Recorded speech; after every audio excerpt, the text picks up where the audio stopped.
Hello students, welcome to Vyas certification Kota. आज हम तैयार हैं हमारे पेपर एनालिसिस के साथ। जेई एडवांस 2020 फिजिक्स की एनालिसिस हम करेंगे। मैं Sanjay Kumar Bhayati, senior physics faculty, और लोकेंद्र सिंह सर ये अपने फिजिक्स के फैकल्टी है। हम दोनों ही ये प्लेटफॉर्म शेयर करते हैं। तो आज हम शुरू करते हैं कि फिजिक्स के पेपर ओवरऑल कैसा रहा। ओवरऑल हम देखें वो चार्ट कैसा रहा। Most awaited JEE 2020 is finally over, and what can we say? The wizard is never late for Baggins, nor his early. He arrives precisely the time when he has to. JEE 2020, many rumors are there that this time JEE is not going to make it, but finally it arrives on September 27 with lot of surprises. No match the columns, no comprehensions. Two type of numerical type questions were asked. One is single digit integer with negative marking, and other one with the 2-digit up to 2 decimal digit question were asked. Okay, so now we're gonna do the detailed paper analysis of physics section JEE Advanced 2020, and Sanjay sir will lead you to the section wise analysis of paper. तो इस बार के जो paper 1 और paper 2 का जो division था पहले वो देख लें। पेपर 1 में 3 पार्ट थे, 6 क्वेश्चंस के हर एक पार्ट थे। पहले पार्ट में सिंगल करेक्ट चॉइस था जिसमें +3 और -1 की मार्किंग थी। सेकंड पार्ट जो था मल्टीपल चॉइस क्वेश्चंस थे जिसमें भी वो भी 6 क्वेश्चन ही थे, +4 मार्क्स थे। पार्ट मार्किंग भी उसमें थी +3, +2, +1 डिपेंडिंग अपॉन कि जितने सही आंसर है उसमें से कितने सही कर पा रहे हैं, और -2 की नेगेटिव मार्किंग है। That means if you have chosen even a single wrong then it you will be getting -2। और अगर मान लो 3 सही ऑप्शन है ए बी सी और तुमने ए और बी ऑप्शन चुना, सी ऑप्शन को चूज़ नहीं किया, then also you are going to get positive marks. लेकिन तुमने अगर ए बी और डी चूज़ कर लिया, एक भी रॉन्ग चूज़ कर लिया, तो कोई पॉजिटिव मार्क्स नहीं मिलेंगे। That will fetch you a negative marks -2। और इसके अलावा न्यूमेरिकल वैल्यू वाले क्वेश्चन थे, वो भी 6 क्वेश्चन थे जिनके मार्क्स जो हैं वो +4 थे और नेगेटिव मार्किंग उनमें नहीं थी। तो ये पेपर 1 का डिवीज़न था। और इसी तरह से पेपर 2 में भी 3 पार्ट थे, 6 क्वेश्चन के 3 पार्ट थे। First part single digit integer था।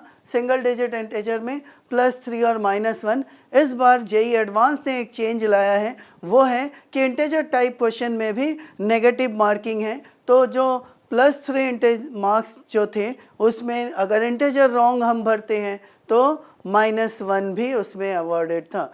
इसके अलावा फिर से मल्टीपल चॉइस क्वेश्चन, वो भी पेपर 1 के टाइप में ही +4, पार्टली अगर सही है तो +3, +2, +1, but if you have chosen even a wrong answer then you are going to fetch -2। और इसके अलावा जो थे यहाँ भी न्यूमेरिकल वैल्यू टाइप के क्वेश्चन, वो भी 6 थे। They use to fetch +4 and negative marking उसमें कुछ नहीं थी। तो ये पेपर 1 और पेपर 2 के ओवरऑल मार्क्स के डिवीज़न थे। नाउ यहाँ पर जो ब्रॉडली जो डिफरेंट पोर्शन से क्वेश्चंस आए हैं उसमें अगर हम फिजिक्स के ब्रॉड डिविजन्स देखें तो mechanics, electromagnetism that took a lion share. अगर हम बात करें प्योरली उन टॉपिकों की तो लगभग 31% मार्क्स जो हैं वो मैकेनिक्स से आए हैं। 8.33 वो और टॉपिक के साथ इंक्लूड होकर आए हैं, लेकिन प्योरली अगर मैकेनिक्स की बात करें तो 30.55%, और अगर इलेक्ट्रोमैग्नेटिज्म की बात करें तो दैट इज़ 33.33%। यानी मैकेनिक्स और इलेक्ट्रोमैग्नेटिज्म मिलकर लगभग 64% मार्क्स कैरी हो रहा है। इसके अलावा नेक्स्ट प्रायोरिटी में जो है वो हीट एंड थर्मोडायनेमिक्स है, दैट इज़ अबाउट 16.66%, अप्रॉक्सीमेटली 17% के करीब मार्क्स उसमें हैं। ऑप्टिक्स से 8%, मॉडर्न फिजिक्स से 5%, वेव्स और यूनिट डायमेंशन मिला के उसका भी वेटेज 5% है। तो मेजर पार्ट जो है क्वेश्चन का that is from mechanics and electromagnetism, जिसमें एक टॉपिक 11th का है, दूसरा 12th का है। तो ये परसेंटेज का डिवीज़न है। अब हम उसी डिवीज़न को पाई चार्ट में देखें तो हम देख सकते हैं कि मेजर शेयर जो है वो मैकेनिक्स और इलेक्ट्रोमैग्नेटिज्म का पार्ट है, बाकी पार्ट जो है वो स्मॉलर हैं। यानी इस बार के पैटर्न में ये देखा गया है कि फोकस जिस पार्ट में सबसे ज़्यादा है that is mechanics and electromagnetism. तो ये इस पार्ट का डिवीज़न है। अब यहाँ पर अगर ओवरऑल हम टफनेस की लेवल देखें तो हम कहेंगे कि इस बार का पेपर, फिजिक्स का paper moderate to tough level में था। मॉडरेट का वेटेज बहुत ज़्यादा था और इजी पोर्शन भी था, टफ पोर्शन भी था, तो हम मॉडरेट लेवल में ही मान सकते हैं। यहाँ मॉडरेट का परसेंटेज लगभग 38% के आसपास मॉडरेट है, 34-5% के आसपास इजी पार्ट है और टफ जो है दैट इज समवेयर अराउंड 25% इसका टफनेस का लेवल है। नेक्स्ट जो पार्ट अब यहाँ पर है, अगर हम ओवरऑल जो मार्क्स डिस्ट्रीब्यूशन परसेंटेज वाइज अगर हम उसके एनालिसिस देखें तो मैकेनिक्स अप्रॉक्सीमेटली जैसा कि है 30%, जो इलेक्ट्रोमैग्नेटिज्म है दैट इज समवेयर 33-34% के अराउंड है। हीट एंड थर्मोडायनामिक्स का पार्ट लगभग ये 18% के अराउंड है। ऑप्टिक्स दैट इज़ अराउंड 8% है। मॉडर्न फिजिक्स और वेव्स एंड यूनिट डायमेंशन ये लगभग 5% करके इनका डिस्ट्रीब्यूशन है। तो जैसा कि हम देख सकते हैं कि यहाँ पर जो मेजर डिवीज़न का पार्ट है वो मैकेनिक्स और इलेक्ट्रोमैग्नेटिज्म है। तो इन कमिंग ईयर्स तो मैं ये मालूम है कि फिज़िक्स के प्रिपरेशन के लिए कौन से पोर्शन पे फोकस ज़्यादा करना है। तो ये अपने पेपर के ओवरऑल एनालिसिस के बाद अब इंडिविजुअल क्वेश्चन वाइज एनालिसिस लेकर आ रहे हैं लोकेश सर। वो हर एक क्वेश्चन का डिटेल में एनालिसिस देंगे, कौन से टॉपिक से है, क्या उसका टाइप है, इजी, मॉडरेट, टफ, कैसे, वो पूरी चीज़ एक्सप्लेन करने आ रहे हैं Lokesh sir. Now over to Lokesh sir. Okay, so paper 1 analysis, question wise analysis जब हम देख रहे हैं, सबसे पहले जो 6 सवाल आए थे वो सिंगल करेक्ट ऑप्शन सवाल थे। पहला जो सवाल पेपर 1 का वो 11th क्लास का था मैकेनिक्स पोर्शन से। The question was in a tough level, it is of rotational motion question और बेसिकली सवाल जो था वो टॉपलिंग का सवाल था। दूसरा सवाल 12th सेक्शन से पूछा गया, it is in the macro topic, electromagnetism वाले सेक्शन में जाएगा। मीडियम लेवल क्वेश्चन था, इलेक्ट्रोमैग्नेटिक इंडक्शन से पूछा गया। अच्छा खासा इलेक्ट्रोमैग्नेटिक इंडक्शन पूछा इस बार, लेंज लॉ का सवाल था। तीसरा वाला सवाल जो था वो बेसिकली 11th के पोर्शन का मैकेनिक्स का सवाल, मीडियम लेवल सवाल, फिर से रोटेशन का सवाल पूछा। ये बेसिकली सवाल पूछा गया combined rotational and translational motion से और इसमें रोलिंग को भी इंक्लूड किया गया। उसके बाद जो चौथा सवाल था वो 12th के सेक्शन से पूछा गया और वो बेसिकली इलेक्ट्रोमैग्नेटिज्म का सवाल, इजी सवाल, इलेक्ट्रोमैग्नेटिक इंडक्शन चैप्टर से सवाल, और ये basically magnetic torque and angular momentum को इंक्लूड करके कुछ मिक्सअप टाइप का सवाल पूछा गया। पांचवा सवाल जो था वो 12th पे बेस्ड ऑप्टिक्स का सवाल, इजी सवाल, बेसिकली वेव ऑप्टिक्स का सवाल, और किस पे बेस्ड था, वेव फ्रंट पे बेस्ड था। ऐसे ही 6th क्वेश्चन 11th का सवाल, ये भी मैकेनिक्स से पूछा गया, काफी मैकेनिक्स पूछी गई इस बार। मीडियम लेवल का सवाल, फ्लूइड मैकेनिक्स का सवाल, और ये स्टैटिक फ्लूइड पे बेस्ड था। ओके, तो अब देखते हैं अगला section, second section more than 1 correct था, मतलब मल्टीपल आंसर जिसमें होते हैं। पार्शियल मार्किंग आपको इसमें दे रखी थी।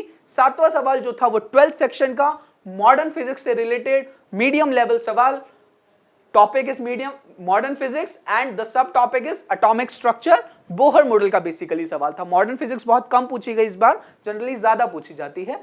8th क्वेश्चन जो था वो 11th क्लास पे बेस्ड हीट एंड थर्मोडायनेमिक्स का question, it is a moderate level question, topic heat से पूछा गया और बेसिकली क्या क्वेश्चन था, रेडिएशन पे बेस्ड था, जिसमें इंटेंसिटी और वैन डिस्प्लेसमेंट लॉ भी पूछा गया। 9th क्वेश्चन जो था वो 11th यूनिट एंड डायमेंशन पे बेस्ड था, इजी सवाल था, बेसिकली डायमेंशंस पूछे गए थे, यूनिट एंड डायमेंशन का सवाल और डायमेंशन को कोरिलेट करके हमको रिलेशन निकालना था, ये सवाल था।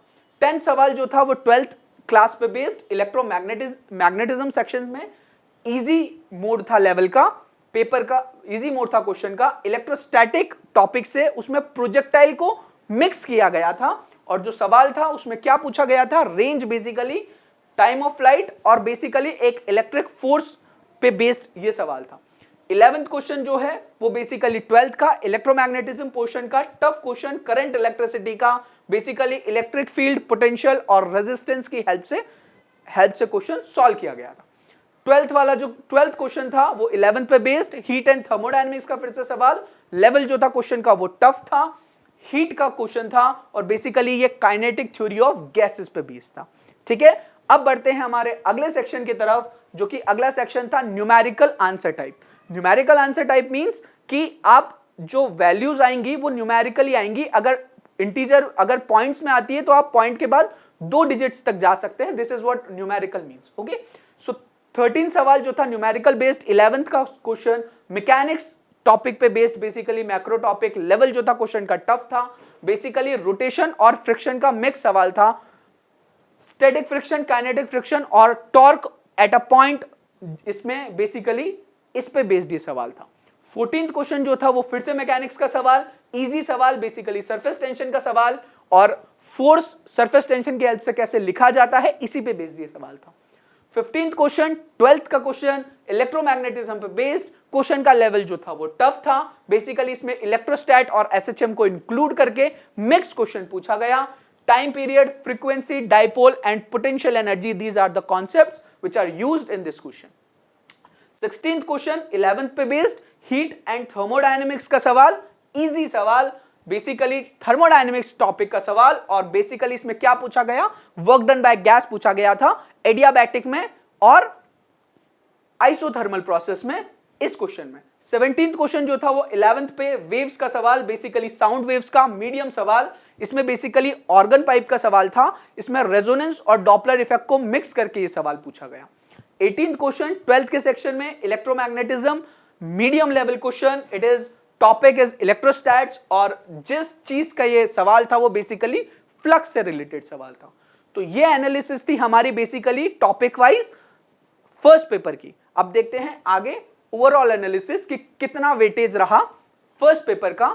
फर्स्ट पेपर में 10 मार्क्स के जो क्वेश्चन आए वो बेसिकली इजी लेवल के थे, पेपर 1 में 11th के, और उनका परसेंटेज जो था 15%, मतलब 15% क्वेश्चन जो थे वो 11th के इजी लेवल के पूछे गए। ऐसे ही 14 मार्क्स के क्वेश्चन मॉडरेट थे, मतलब ये 21.21% क्वेश्चन हुए which are moderate from 11th portion, और 11 मार्क्स के क्वेश्चन जो थे दैट इज 16.67% मार्क्स वो टफ थे जो 11 से पूछे गए पेपर 1 में। इसी तरह पेपर 2 में 12 मार्क्स के सवाल जो थे वो इजी थे, दैट इज 18.18% मार्क्स, और मॉडरेट लेवल 11 मार्क्स के क्वेश्चन जो थे वो मॉडरेट थे, that means 16.67% are the moderate level, and tough will be 8 marks question are tough, that is 12.12% questions are tough. अगर मैं ओवरऑल एनालिसिस की बात करूं फर्स्ट पेपर की, तो टोटल इजी जितने मार्क्स के सवाल थे 22 मार्क्स के सवाल, 22 मार्क्स के सवाल जो थे वो इजी थे, दैट परसेंट विल बी 33.33, मतलब पेपर 1 में 33.33% पेपर आपका जो था वो इजी था। अगर मैं मॉडरेट की बात करूं तो 25 मार्क्स के क्वेश्चन जो थे वो मॉडरेट थे, that will be 37.88%, means 37.88% marks के जो क्वेश्चंस थे वो मॉडरेट लेवल के थे फर्स्ट पेपर में, and the tough will B 19 marks, that will B 28.79%। Means अगर मैं एक ओवरऑल सम अप दूं तो मेजरली पोर्शन जो था वो मॉडरेट सेक्शन में था, टफ सवाल भी थे, इजी सवाल भी थे, it's a combo, but if we say it overall analysis it goes in the category of moderate to tough category. Okay, so now let's see the paper 2 analysis. फिर से 3 सेक्शंस में paper 2 पूछा गया। इस बार भी 3 कैटेगरी में से बांटा गया, पर पहला वाला जो था वो सिंगल डिजिट इंटीजर पूछे गए जिसमें नेगेटिव मार्किंग भी थी। देखिए पहला सवाल बेसिकली 12 सेक्शन से पूछा गया, जो कि एक ऑप्टिक्स का सवाल था। लेवल जो था पेपर का, लेवल जो था क्वेश्चन का वो था टफ, टॉपिक ऑप्टिक्स और सब topic will be refraction, basically refraction पे बेस्ड सवाल पूछा गया। दूसरा सवाल जो था वो 11th का मैकेनिक्स बेस्ड सवाल था, वो कि मॉडरेट था, बेसिकली वो टॉपिक फ्लूइड मैकेनिक्स से पूछा गया, और ये बेसिकली सवाल जो था वो इक्वेशन ऑफ कंटिन्यूटी और बर्नौली प्रिंसिपल पे बेस्ड था। तीसरा सवाल 12th से पूछा गया, 12th सेक्शन से इलेक्ट्रोमैग्नेटिज्म का सवाल, इजी सवाल, इलेक्ट्रोस्टैटिक टॉपिक से बेस्ड, और बेसिकली ये इलेक्ट्रिक फोर्स का सवाल था। फोर्थ क्वेश्चन जो है वो 11th का मैकेनिक्स का फिर से सवाल, मीडियम लेवल, कौन से चैप्टर से पूछा गया, बेसिकली फ्लूइड मैकेनिक्स से पूछा गया, और जो इसका सब टॉपिक था वो बेसिकली बायंसी पे फोर्स पूछा गया, बायंसी पे सवाल पूछा गया चौथा वाला। फिफ्थ जो क्वेश्चन है वो 12th क्लास पे इलेक्ट्रोमैग्नेटिज्म पे based moderate level question, it is basically topic कहां से आया, इलेक्ट्रोस्टैट से पूछा गया, और बेसिकली इलेक्ट्रिक फोर्स का ही सवाल था। अच्छा खासा इलेक्ट्रोस्टैट और बेसिकली इलेक्ट्रोमैग्नेटिक इंडक्शन पूछा गया 12th के सेक्शन में, और मैकेनिक्स में फ्लूइड के भी काफी 3-4 सवाल आपको मिल जाएंगे, 2 या 3 सवाल फ्लूइड के हैं, ठीक है। 6th क्वेश्चन जो है वो 11th का हीट एंड थर्मोडायनेमिक्स का सवाल, टफ क्वेश्चन, हीट का क्वेश्चन और basically kinetic theory of gases section से पूछा गया। अब आते हैं हमारे अगले सेक्शन की तरफ, यही वही same section, more than 1 correct, जिसमें एक से ज्यादा आंसर्स होते हैं। 7वां सवाल इस पे बेस्ड आया, वो कि 12th के टॉपिक ऑप्टिक्स से था। ये सवाल टफ था क्योंकि इसमें ऑप्टिक्स के साथ फ्लूइड मैकेनिक्स भी इंक्लूडेड थी और बेसिकली रिफ्रैक्शन और एपरेंट डेप्थ को सब टॉपिक से सवाल आया था। 8th क्वेश्चन जो है वो 11th का सवाल था, मैकेनिक्स पे बेस्ड, लेवल सवाल का इजी था, बेसिकली सर्कुलर मोशन और वर्क पावर एनर्जी का कंबाइंड सवाल था और एनर्जी कंजर्वेशन और सेंट्रीपिटल फोर्स को यूज करके इस सवाल को सॉल्व करना था, बेसिकली इस टॉपिक पे बेस्ड था। 9th क्वेश्चन जो है वो भी मैकेनिक्स का था, 11th का easy question, rotational motion, basically angular momentum पे बेस्ड सवाल था, मैक्सिमा मिनिमम। 10th क्वेश्चन जो है वो बेसिकली 12th पे based modern physics, easy question, modern physics chapter का एटॉमिक स्ट्रक्चर से पूछा गया।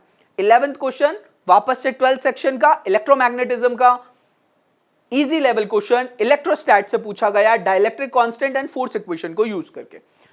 12th क्वेश्चन जो है वो 11th पे बेस्ड था, it is a mechanics question, it is a moderate question of kinematics, basically 2 dimensional motion पे एक कर्व पर वेलोसिटी और काफी सारी बातें की गई थी, एक्सेलरेशन वगैरह की, ठीक है। तो ये बेसिकली आपका पेपर का सेकंड सेक्शन था, मोर देन 1 करेक्ट। तीसरे सेक्शन की तरफ बढ़ते हैं। तीसरा सेक्शन जो था वो था numerical answer based. Numerical answer based means मैं जैसे पहले बता चुका हूं, इट इज बेसिकली कि आप इंटीजर में 0 to 9 इंटीजर आप आंसर कर सकते हो, उसमें नेगेटिव मार्किंग थी, इसमें कोई नेगेटिव मार्किंग नहीं थी और अप टू 2 डिजिट डेसिमल तक आप आंसर कर सकते हैं। 13 क्वेश्चन इस पे बेस्ड था जो कि क्लास 11th का क्वेश्चन था, हीट एंड थर्मोडायनेमिक्स, उसका लेवल जो था वो था इजी, बेसिकली थर्मोडायनेमिक्स का क्वेश्चन था, वर्क डन पे बेस्ड। 14th क्वेश्चन जो था वो 12th का टॉपिक था, वो इलेक्ट्रोमैग्नेटिज्म का सवाल था, क्वेश्चन था मॉडरेट, बेसिकली करंट इलेक्ट्रिसिटी से पूछा गया और सवाल था व्हीट स्टोन ब्रिज का। अगर 15th क्वेश्चन की मैं बात करूं तो वो 12th क्लास का टॉपिक था, बेसिकली इलेक्ट्रोमैग्नेटिज्म पे बेस्ड, सवाल जो था वो मॉडरेट लेवल का था, कैपेसिटर का सवाल था जिसमें एरर को इंक्लूड करके इन लोगों ने पूछा और वो basically series connection of capacitor और एरर का सवाल था। 16th क्वेश्चन फिर से 11th का मैकेनिक्स का सवाल, इजी लेवल क्वेश्चन का, इलास्टिसिटी से पूछा गया और बेसिकली क्वेश्चन था बल्क मॉडुलस का। अगर मैं 17 की बात करूं तो ये 12th का सवाल था, इलेक्ट्रोमैग्नेटिज्म का टफ सवाल, बेसिकली इलेक्ट्रोमैग्नेटिक इंडक्शन का सवाल और किस पे बेस्ड था, म्यूचुअल इंडक्टेंस पे, अच्छा खासा इलेक्ट्रोमैग्नेटिज्म आया। 18th क्वेश्चन जो था वो 11th का heat and thermodynamics, moderate level, heat का सवाल और बेसिकली ये न्यूटन्स लॉ ऑफ कूलिंग पे बेस्ड सवाल, ठीक है क्या। तो ये था पूरा डिटेल एनालिसिस पेपर 2 का। अब हम देखते हैं कि कितने परसेंट इजी था और कितने परसेंट टफ था 11th 12th और टोटल पे बेस्ड। अगर पेपर 2 की मैं बात करूं तो 11th के 16 नंबर के सवाल आए, 16 मार्क्स के क्वेश्चन, जो कि 24% लगभग होता है, 24.24% questions are easy for from 11th section in paper 2। जो मॉडरेट लेवल के थे वो 14 मार्क्स के क्वेश्चन थे, दैट इज 21.21% क्वेश्चन जो थे वो मॉडरेट थे 11th सेक्शन के, और टफ जो थे वो 3 मार्क्स का सवाल, एक सवाल जो कि 4.55% बनता है। अगर मैं 12th की बात करूं तो 11 मार्क्स के सवाल जो थे वो इजी थे, ये परसेंट बनता है 16.67, मॉडरेट जो थे that is also 11 marks question, that is 16.67 and the tough will B 11 marks, that will B 16.67। तो अगर मैं ओवरऑल बात करूं तो पेपर 2 में 12th जो है वो टफ था और 11th का एक ही सवाल टफ था, बाकी मॉडरेट और इजी लेवल पे थे। अगर मैं ओवरऑल एनालिसिस की बात करूं तो पेपर 2 में 27 मार्क्स के जो क्वेश्चन थे वो इजी थे, that means 40.91% questions are easy. 25 marks के क्वेश्चन जो थे वो मॉडरेट थे, that will be 37.88% and the tough are 14 marks question, that will be 21.21। मतलब मैं अगर ओवरऑल बात करूं तो ये ओवरऑल जो था वो इजी मॉडरेट कैटेगरी का क्वेश्चन था, क्वेश्चन पेपर था। पेपर 2 टफ के भी कुछ सवाल डाले गए बट रिलेटिवली पेपर 1 में टफ के क्वेश्चंस ज्यादा थे। आगे हम बात करते हैं इसके एनालिसिस की। बेसिकली ये कंप्लीट मार्क्स डिस्ट्रीब्यूशन है कि ओवरऑल पेपर का जो मार्क्स डिस्ट्रीब्यूशन कैसा रहा, पेपर 1 पेपर 2 का इंक्लूडेड। तो अगर मैं दोनों पेपर को मर्ज करके बात करूं तो 11th 26 मार्क्स की 11th पूछी गई पूरे पेपर को मिला के, जो कि 19.70% रहा, और मॉडरेट जो है 11th में 28 मार्क्स का पूछा गया पेपर, और 21.21% will be the percentage. Tough अगर मैं देखूं तो 11 से 14 मार्क्स के क्वेश्चन टफ थे, दैट विल बी 10.61%। अगर 12th की बात करें तो 23 मार्क्स का इजी पूछा गया, दैट विल बी 17.42%। 22 मार्क्स का मॉडरेट लेवल था, that will B 16.67%, and 19 marks का जो था वो टफ था, दैट विल बी 14.39%। तो ओवरऑल अगर मैं पेपर की बात करूं तो ओवरऑल पेपर बेसिकली 49 मार्क्स का पेपर ओवरऑल था, इजी, जो कि 37.12% होता है। मॉडरेट था 50 मार्क्स का पेपर, दैट इज 37.88%, एंड जो टफ था वो 33 मार्क्स का था, दैट विल बी 25%। मतलब अगर मैं पूरे पेपर के बारे में बात करूं तो 25% पेपर जो है वो टफ था, और 37.12% इजी था, and 38 point something percent will be moderate. तो ओवरऑल पेपर जो था वो मॉडरेट कैटेगरी में था। कुछ टफ क्वेश्चन जरूर थे, बट ओवरऑल पेपर की अगर मैं बात करूं तो it goes in the moderate category. Section wise इसका डिस्ट्रीब्यूशन हम लोग देख लेते हैं कि जैसे 6 टॉपिक्स में हम लोगों ने इसको कैटेगराइज किया है पूरे पेपर को, तो पेपर 1 और पेपर 2 में मार्क्स और परसेंटेज बेस किस हिसाब से डिस्ट्रीब्यूशन था वो एक बार हम देख लेते हैं। मैकेनिक्स बेसिकली पेपर 1 में 17 नंबर की पूछी गई और पेपर 2 में 22 नंबर की पूछी गई, मतलब टोटल मैकेनिक्स जो पूछी गई वो 39 मार्क्स की मैकेनिक्स पूछी गई, that is 29.55। And other than that बाकी क्वेश्चंस में भी मैकेनिक्स का ठीक ठाक इन्वॉल्वमेंट रहा, तो वो वाली परसेंटेज हमने इसमें इंक्लूड नहीं की है। तो मैकेनिक्स बहुत अच्छा खासा पूछा गया इस बार। जनरली पूछा जाता है मैकेनिक्स ठीक ठाक वेटेज का, बट इतना नहीं पूछा जाता है। मॉडर्न से एक्सपेक्टेशन हम लोगों को ज्यादा थी कि ज्यादा क्वेश्चन आएंगे, बट 2 ही सवाल आए। But for the next time it may be possible कि मॉडर्न से ज्यादा पूछा जाए। Relatively we never know with JEE कि what he is gonna ask. Okay, so electromagnetism का अगर मैं डिस्ट्रीब्यूशन की बात करूं तो पेपर 1 में 22 मार्क्स के जो क्वेश्चन थे वो बेसिकली 22 मार्क्स के जो क्वेश्चन थे वो पेपर 1 में 22 नंबर का पूछा गया, पेपर 2 में भी 22 नंबर का, ओवरऑल 44, और जो परसेंटेज निकल के आई वो 33.33%। बेसिकली इलेक्ट्रोमैग्नेटिज्म पूछा गया। मतलब आप ये देखिए कि फिजिक्स के 2 ब्रॉड सेक्शंस मैकेनिक्स और इलेक्ट्रोमैग्नेटिज्म को अगर आप मिला दें तो मोर देन नियर अबाउट 62-63% तो यहीं से सवाल आते हैं। ठीक है क्या? अगर हीट का पोर्शन अच्छा खासा हीट हर बार आता है, इस बार भी अच्छा खासा हीट आया। 12 मार्क्स के सवाल पेपर 1 में थे और 11 मार्क्स के सवाल पेपर 2 में थे। हमेशा से एडवांस में ठीक ठाक वेटेज रहता है हीट एंड थर्मोडायनामिक्स का, 18% इन पेपर 1 एंड 16.67% इन पेपर 2। तो अगर हम ओवरऑल बात करें तो बेसिकली 23 नंबर का 23 मार्क्स का हीट एंड थर्मोडायनामिक्स टोटल पूछा गया, which is 17.42% of the total. अगर हम ऑप्टिक्स की बात करें तो पेपर 1 में एक सवाल था ऑप्टिक्स का 3 नंबर का जो कि 4.55% हुआ, और 7 नंबर था पेपर 2 में जो कि 10.61% हुआ। तो ओवरऑल ये बेसिकली 10 मार्क्स का ऑप्टिक्स पूछा गया, दैट इज 7.58%। अगर मैं मॉडर्न फिजिक्स की बात करूं तो जैसा मैंने बताया 2 सवाल पूछे गए मॉडर्न फिजिक्स से, पेपर 1 में 1, पेपर 2 में 1, दोनों 4-4 मार्क्स के, और बेसिकली ये कितना परसेंट हुआ? 6%, तो total 8, and it goes with 6% near about. Waves और unit and dimension basically sound का सवाल पूछा गया, और उसका एक सवाल 2 सवाल पूछे गए, बेसिकली एक साउंड का और एक यूनिट एंड डायमेंशन का, दोनों पेपर 1 में, दैट इज 12.12%। दूसरे पेपर में इनसे कोई सवाल नहीं था, तो ओवरऑल 8 मार्क्स के सवाल पूछे गए, which is 6.02%।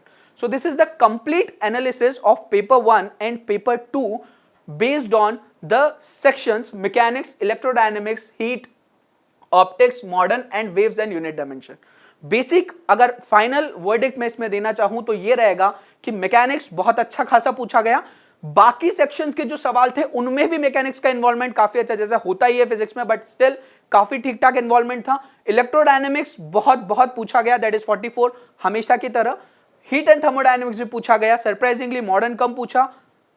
So this is the final marks distribution and analysis of your paper JEE advance 2020। तो जैसा कि हमने ओवरऑल पेपर एनालिसिस में देखा कि अराउंड 25% क्वेश्चन जो थे वो टफ साइड में थे और 75% जो थे वो मॉडरेट टू इजी साइड में थे। यानी कोई भी अगर सिंसियरली अगर 2 साल की या 1 साल की प्रिपरेशन करता है तो वो 70% के करीब मार्क्स तो इजीली ला सकता था, इजी टू मॉडरेट क्वेश्चन, क्योंकि काफ़ी सारे क्वेश्चन नॉर्मल क्वेश्चन थे जो सरप्राइजिंग नहीं थे, जो हम रेगुलर अपने क्लासरूम में जो क्वेश्चन डिस्कस करते हैं उसी तरह के क्वेश्चन थे। तो उसके थ्रू हम इजीली एक 80 to 90 मार्क्स फिजिक्स में तो इजीली स्कोर कर सकते थे। तो ये ओवरऑल पेपर की एनालिसिस से हमने देखा कि अगर हम सिक्वेंशियली टाइमली एक टाइम बाउंड मैनर में प्रिपेयर करें तो IIT is not a very tough nut. अगर इस बार के हम पेपर एनालिसिस में देखें तो अराउंड 360 से हम उम्मीद कर रहे हैं 360 के अराउंड टॉपर की रैंक होगी और अप टू 220 में 1000 के अंदर रैंक आ जानी चाहिए। तो 220 के अराउंड जो जिसके स्कोर है 220 प्लस स्कोर है उनकी अंडर 1000 रैंक एक्सपेक्टेड है। और ओवरऑल सिलेक्शन के लिए इट इज़ समवेयर अराउंड 145 के अराउंड कट ऑफ जाने की उम्मीद है, जिससे कि वो सिलेक्ट हो जाए आईआईटी में। ब्रांच भले ही कोई सी भी मिले लेकिन आईआईटी की ब्रांड वैल्यू ज़रूर मिलेगी। तो ओवरऑल अगर आईआईटी के ब्रांड वैल्यू हमें चाहिए तो एक सिस्टमेटिक प्रिपरेशन से, जैसा कि मैंने कहा कि फिजिक्स में ही अराउंड 80 कोर्स मार्क्स हम स्कोर कर सकते हैं, केमिस्ट्री मैथ मिलाकर बाकी अगर हम 65 मार्क्स अगर ले आते हैं तो that itself gives us the IIT brand. और हमें पता है कि आईआईटी ब्रांड की क्या वैल्यू है, क्या मार्केट वैल्यू है। तो it will lead to great height अगर एक सिस्टमेटिक प्रिपरेशन किया जाए। Okay, so overall analysis is that overall the paper is moderately tough. One thing I would like to add that this comparison is relative comparison. Like if we see the mains point of view, then the portion which we put in a easy section is basically moderate to tough section for JEE mains point of view. But it is an advanced level analysis, so this goes into the easy category. One more thing I would like to add that the students who are preparing for JEE Advanced and want to crack the JEE Advanced for the next years, they need a systematic and a proper approach guided by the experts. So this is from our side, guys. All the best. We'll keep supporting you from the Vyas platform. Thank you.